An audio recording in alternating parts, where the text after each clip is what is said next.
Okay. Hi, good evening, everyone. Welcome to Hello, Eastern. good evening. Hi. Hi. Oh, there you are. Welcome to Eastern Florida State College's virtual bachelor's degree information session. My name is Vianney Mendoza-Tooley. I'm the enrollment and transition specialist for the bachelor program here at EFSC. We're so glad you could join us. We are excited to introduce you to some amazing faculty and staff who will be joining us this evening on this presentation. Dr. Brown is the program manager for our Bachelor of Applied Science program. He'll be presenting for us in just a few moments. Dr. Brown.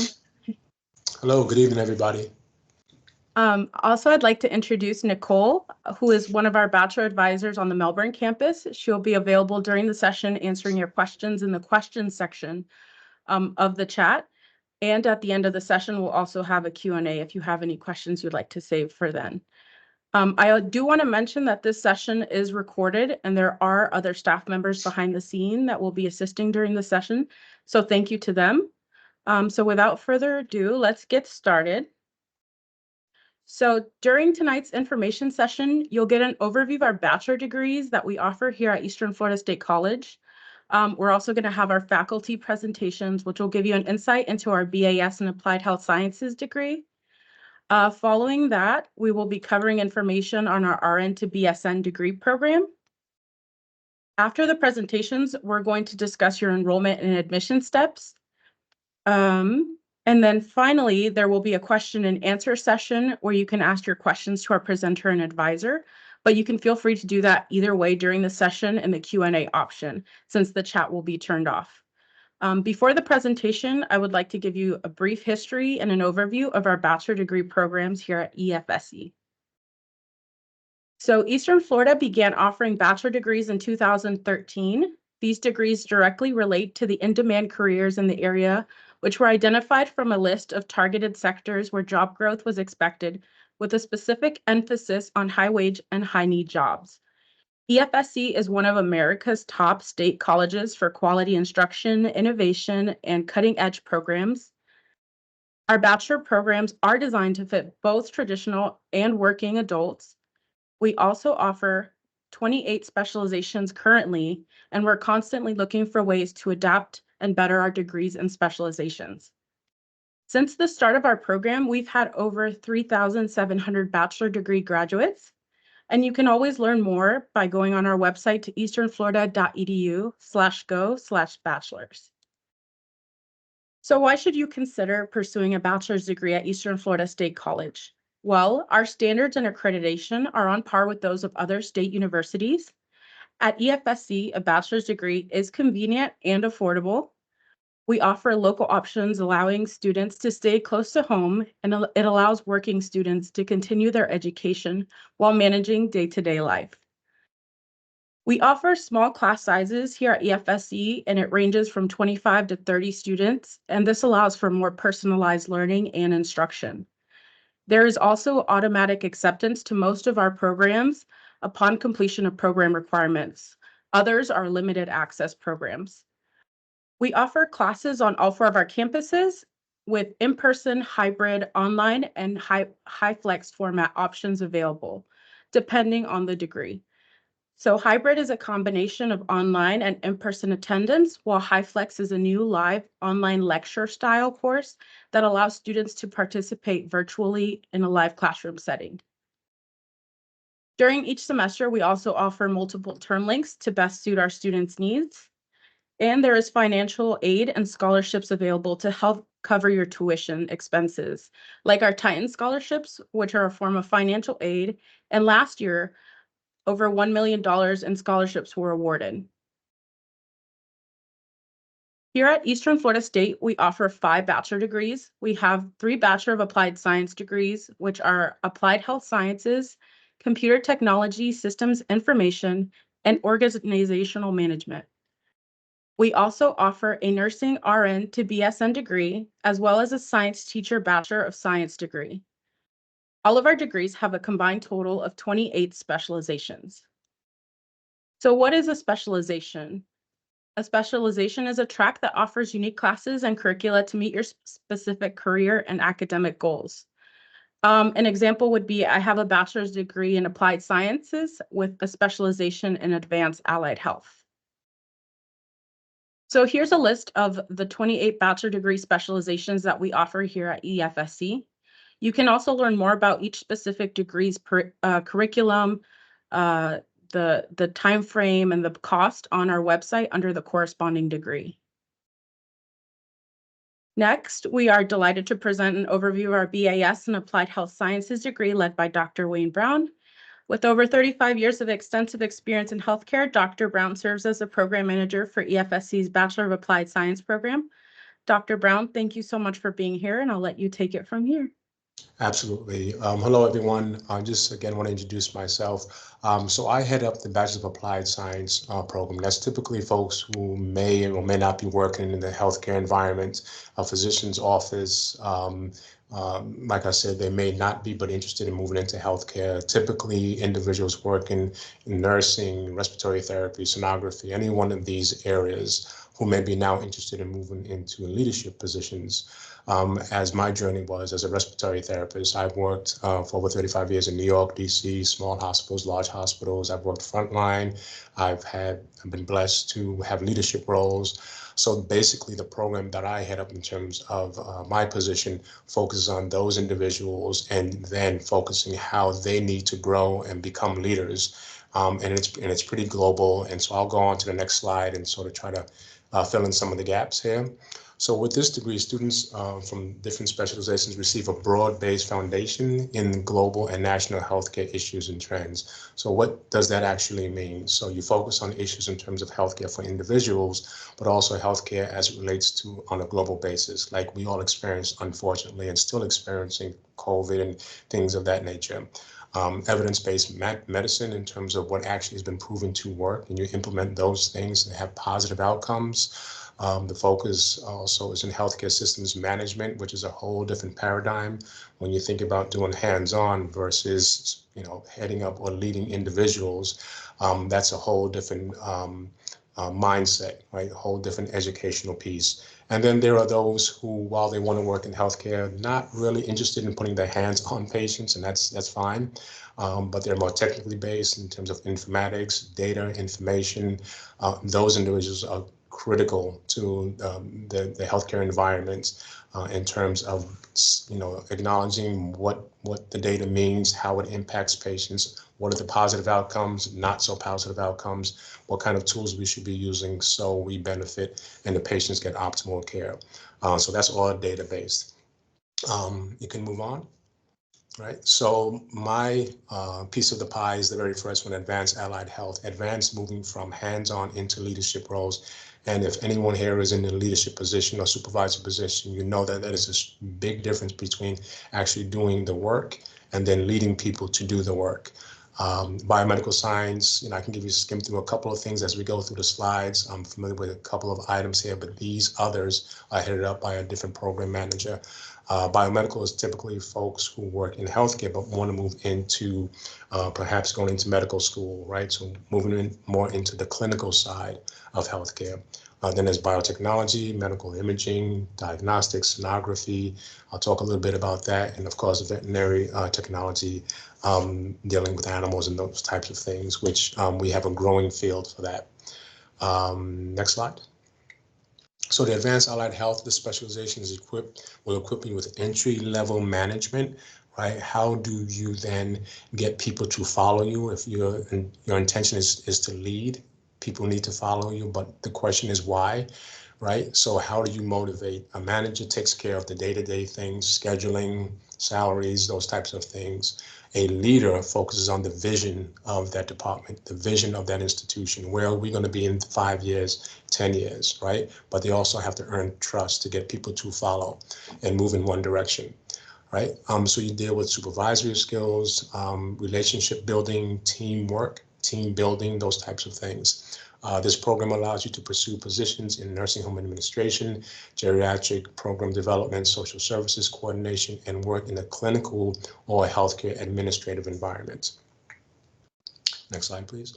So here are just some of the pieces that other folks deal with in terms of credits. And so it gives you a good idea in terms of their admission requirements. An associates and associates of arts, associates of science degree is required, possible occupations with advanced allied health, nursing home administration, geriatric program developers, sorely needed, the geriatric, excuse me, program developers. As we all know, Florida, there's a great percentage of elderly folks, but there's not a lot of resources to help support them when it comes to their health. And as you know, as we age, health is an issue.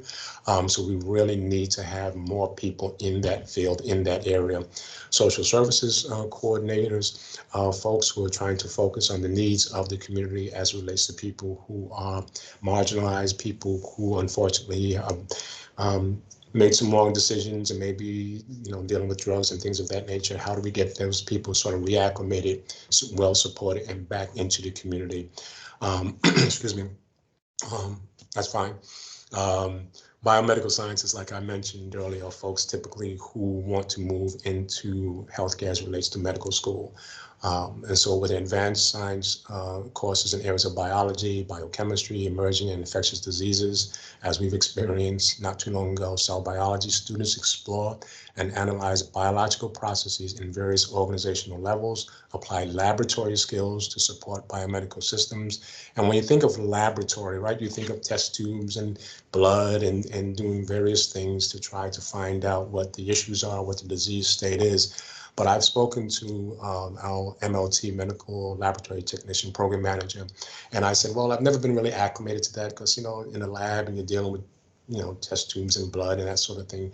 She said, the one thing she stressed to me that I learned was that every drop of blood, every sample, every biopsy, that is a patient, that is an individual. So your care and your expertise as it relates to making sure that you go through the proper protocol to try to analyze, to diagnose that blood or whatever sample you have is critical to the patient. And I never really looked at it in that fashion, but it made absolute sense. So I just want to share that with you guys.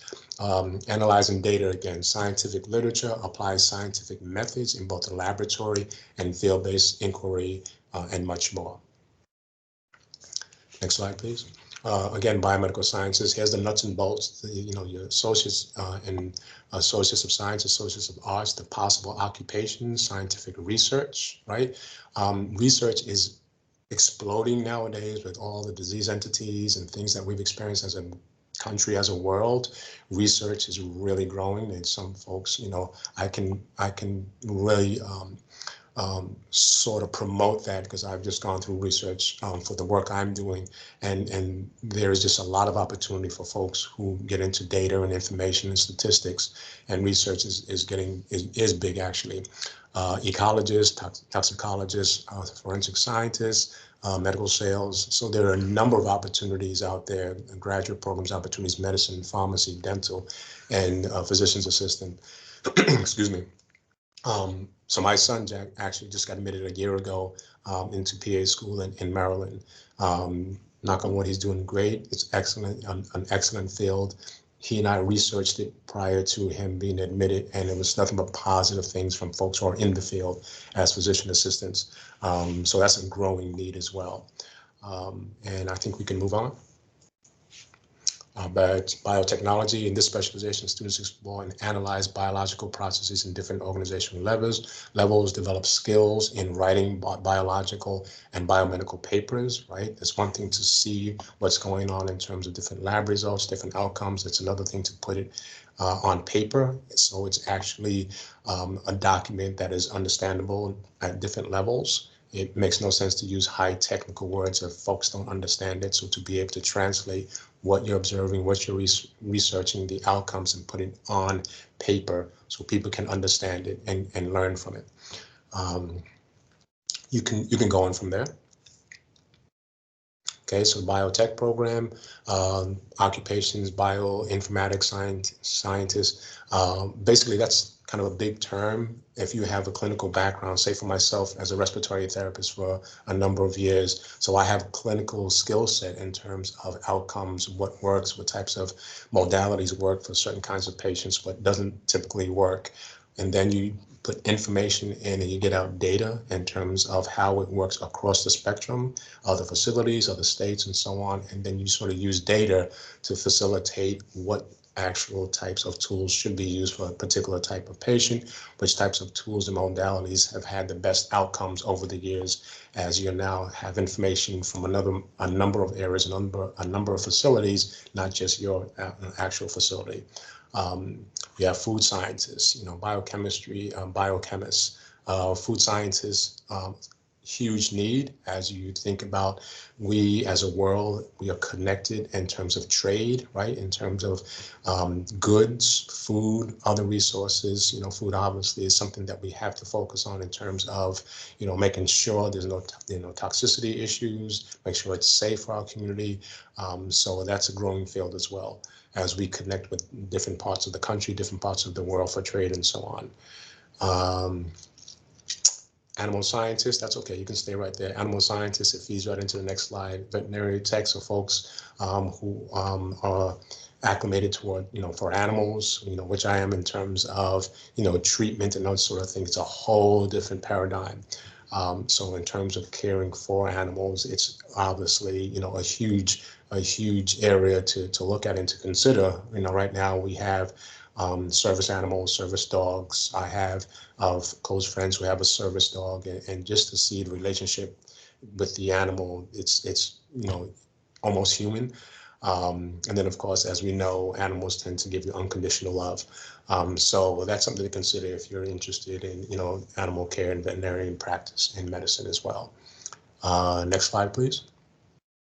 And then here we are with the different, credits needed, right? The requirements in terms of admission, the various occupations, veterinary practice management, veterinary nursing, veterinary recruitment, charity work, and pharmaceutical sales. So there's a lot of different areas as relates to taking care of our furry friends. So if you're interested there's a solid program here. I've known the program manager, chairperson of the VT program here, and she is an avid animal lover, and I've known her for years, and she has this certain passion, right, that you can't help but sort of feed into if that's the area of interest for you. Okay, so yeah, moving forward, medical imaging. Right, so ultrasound, the specialization is designed for students who hold an associate degree in sonography, right? From a regional accredited college, students can choose between the vascular sonography or the adult and pediatric sonography. So vascular sonography is taking sound waves as it relates to your circulatory system, right? Veins, and using the probe and all of that. And then, of course, the adult and pediatric cardiac sonography is actually listening to the rhythms of the heart for adults and pediatric, and making some assessing the outcomes of those types of tests that are performed. Okay, I think we can move on, right? And then, of course, there is the requirements. You have to be a certified medical sonographer, right? Associate's in science and degree in sonography, occupational outcomes, right? Indicated here, cardiac sonography, 27% of cardiac sonographers have a bachelor's degree, average salary of $71,000 per year, not bad at all. Employment projected growth is about 14%, so a huge growth in that area. And then vascular sonography, 32.2% of vascular sonographers also have a bachelor's degree. The average salary there is about $84K a year, which is pretty good. And then we're seeing a growth of about 10% over the next 8 to 12 years. Okay, I guess we can move on.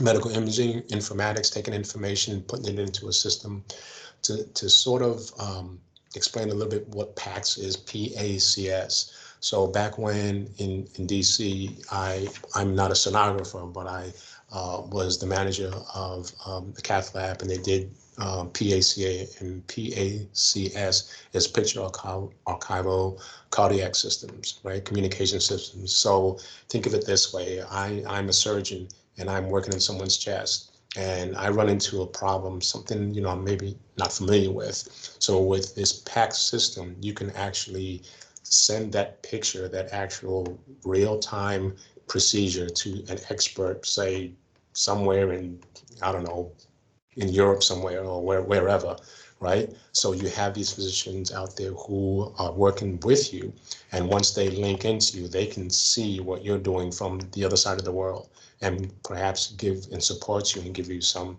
information, some things that have worked for them. They are the experts per se. So that is basically what PACS is: real-time support from an expert anywhere in the world, and they tie into the T line to actually visualize what you're doing in real time. So that's a huge plus when you think about now. As a surgeon, I have the expertise that I hold, but also I have access to the expertise of others who may have had more experience with the procedure that I'm trying to perform. So that's kind of in a nutshell what PACS is. And that's when I was in the field, or working in healthcare directly prior to my work in academia. PACS was like a gold seal. Like it was like the best. It was like the top of the top technology. Now it's kind of the standard now. Most hospitals have the PACS system. So now it's kind of, it's no longer the state of the art. It's kind of an expectation that you have this type of technology. So it's grown quite a bit. I guess you can go to the next slide. Here we go. So medical imaging and informatics PACS, right? You see admission requirements, right? Associate and science degree in radiology, diagnostic imaging, right? Registered radiography, occupational outcomes. About 41% of PACS administrators have a bachelor's degree. Salaries range from $46,000 to $153,000 a year. Expected growth is about 4% between 2019 and 2029. So yeah, obviously, you see that there's excellent growth in that area. And so folks who are more technical, kind of in between touching patients and not touching patients, they have this mindset of technology. Diagnostic imaging and sonography is on the cutting edge of technology. That's where all the new stuff goes. So if you're interested in that type of thing, this is the field you might be interested in. Excuse me. You can go to the next slide. So like I mentioned, my background, 32 years in healthcare, registered respiratory therapist. I've worked in various environments. I've worked in small 90-bed rehab facilities all the way up to 700-bed level 3 trauma centers in New York and DC. So I've seen healthcare from a lot of different perspectives. I've seen the good stuff and the not so good stuff, right? So I've learned as I move from hands-on into leadership roles. And so for me, it's been transformative in terms of not only having a skill set, but also it something that you learn about a lot about yourself, because you're in positions where you have to work as a team. So I've seen a lot of things in terms of trauma, especially working in the heart of DC. Friday nights it gets more than busy. So I've seen a lot of different things going on. While I've seen some horrific things, I have seen and witnessed the resilience of who we are as human beings. I have seen human beings that have gone through such trauma that I can't sit here and say that, oh, I could have handled that. And so I've seen a wide range of who we are and the resilience of people dealing with trauma. So I've always had the mindset of service, right? I serve my patients, I serve my team, right? I'm responsible for the care of an individual. And for me, there's nothing greater than that. So you want to take a look at, okay, if this is what I want to do in terms of healthcare moving forward, let's first take a look in the mirror and decide who you are, if this is something you want to do, because if you decide to do it, then you have to give it your all, right? We're dealing with human life, and there's nothing that goes above that. It's not money, it's not this or that or the other. So I just want to sort of put that in there. I was director of cardiopulmonary services for a number of different hospitals. And so, like I said, I've learned so much from what I observed. I've learned so much from my team. If you go to the next slide. So in terms of all of these requirements that we spoke about and the different occupations and all these pieces, right? That's just like plan A. That's just the first step, right? That's just getting you in the door, right? This is the part that brings all of this together. Doesn't matter what program you're in, sonography, allied health, doesn't matter. This is the glue that should be linked to each one of those programs, right? And you're looking for a skill set, but not only a skill set, but a sense of compassion. You're dealing with human life, right? And that is called caring competency. Anybody can be competent. You can learn all kinds of skills, right?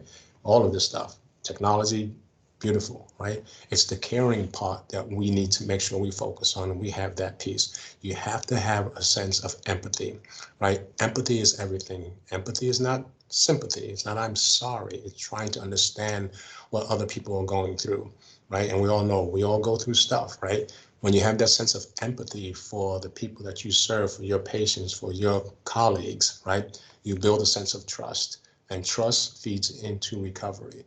So if you decide you want to move forward in healthcare, understand that this is the other part of it. This is just as important as all the requirements and the degrees and everything we mentioned prior to this slide, right? And that's something you want to be honest with yourself with. And I tell this to my students all the time because it's extremely important, okay?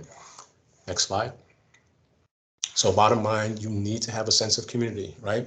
So all of my students, they are my students. Every time I walk out this door and I walk out into my community, any one of those individuals could be my patient, right? And that's the way it's important that you see it, is that healthcare supersedes everything: race, wealth, ethnicity, sexual orientation, anything. Health supersedes all of that. Is more important than all of that, right? So you want to make sure that you're going to be in a position to provide optimal care for your patients, the people that you serve, optimal care for the work you do in the lab, best care for the data you're collecting, right? If you're going to do it, be the best at it, right? And now we can't always be, number one, but we should always be trying to be number one, right? And that's the focus, right? Because your patients, your community deserves the best care possible. And that's what we try to facilitate here at Eastern Florida, the importance of not only education, but a sense of connectivity to your community and why that's important.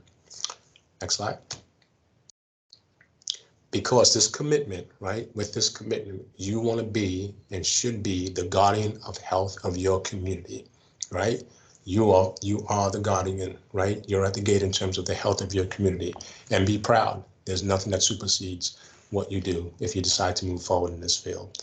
So thank you for your time. I appreciate it. If anyone has any questions, I am open to that.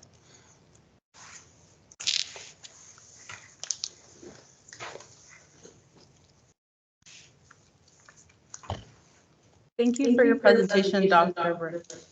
Yes, ma'am.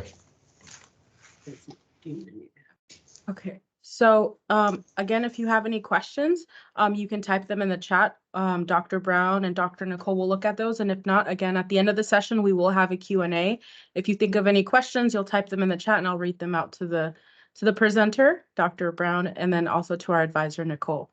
Thank you again, Dr. Brown, for your time. Absolutely.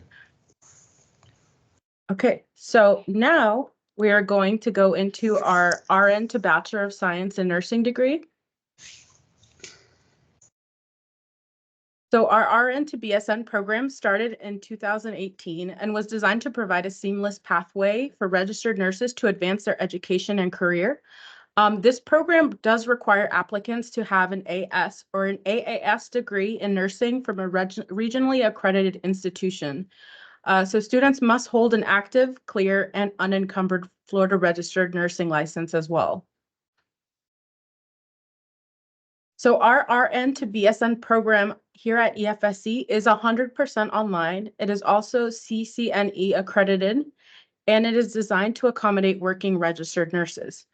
EFSC's RN to BSN program ranks in the nation's top 10 most affordable online programs and has been ranked by search sites like RSN to MSN and University HQ. Our program ensures a high standard of education, which allows students to continue on into master's level programs if that's what you desire.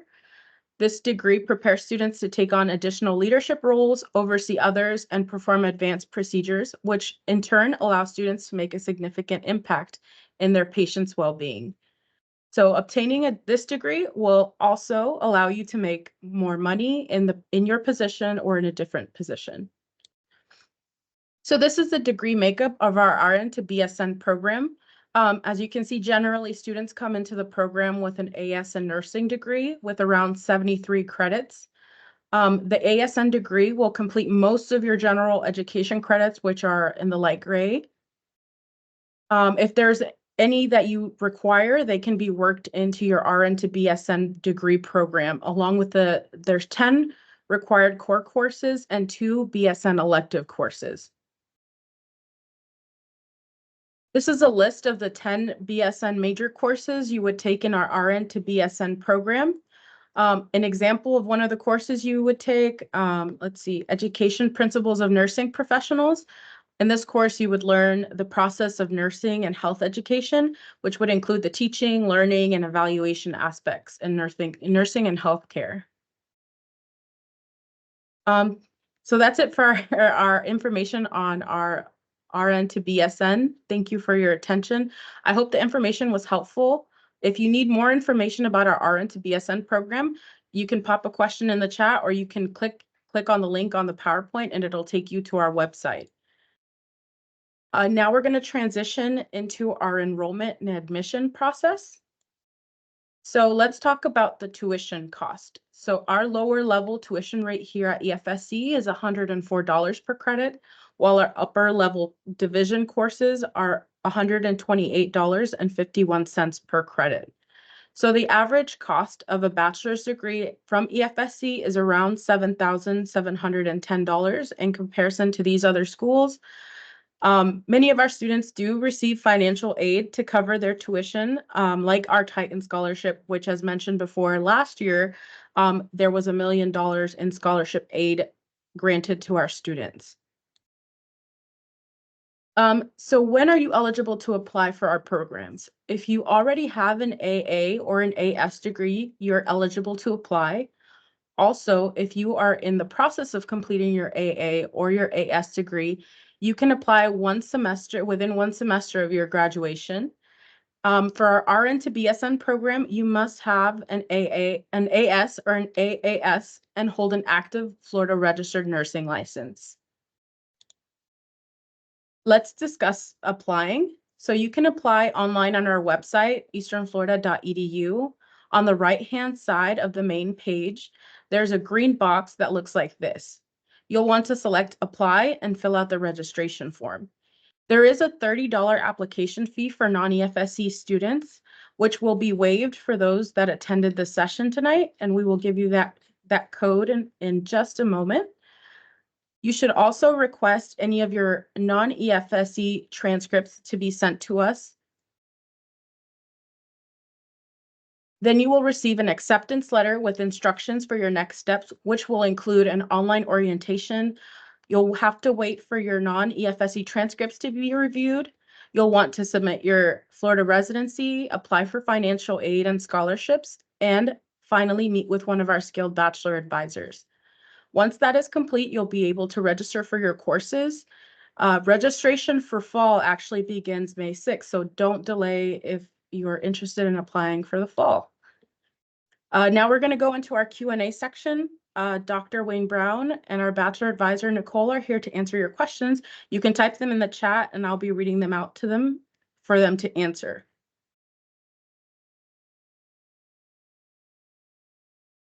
If you have any questions, feel free to type them in the chat.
Since it doesn't look like we have any questions, we're going to go into, I'm going to give you the code.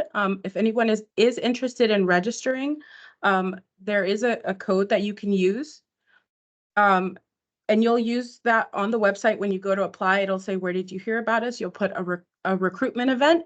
And then the code for that will be batch info, BACHINFO TSP24. And again, we'll put that in the Q&A chat for you guys to use. And I did see some questions pop up, so I will go ahead and read those. So this is for the RN to BSN program. So is there a wait list to get into the RN to BSN program after you apply? No, there is not. As long as you have the associate's degree in nursing and your registered nursing license, you will automatically be accepted into the program. Another question for the RN to BSN program, are you able to take a semester off if need be or in consecutive, or is it consecutive?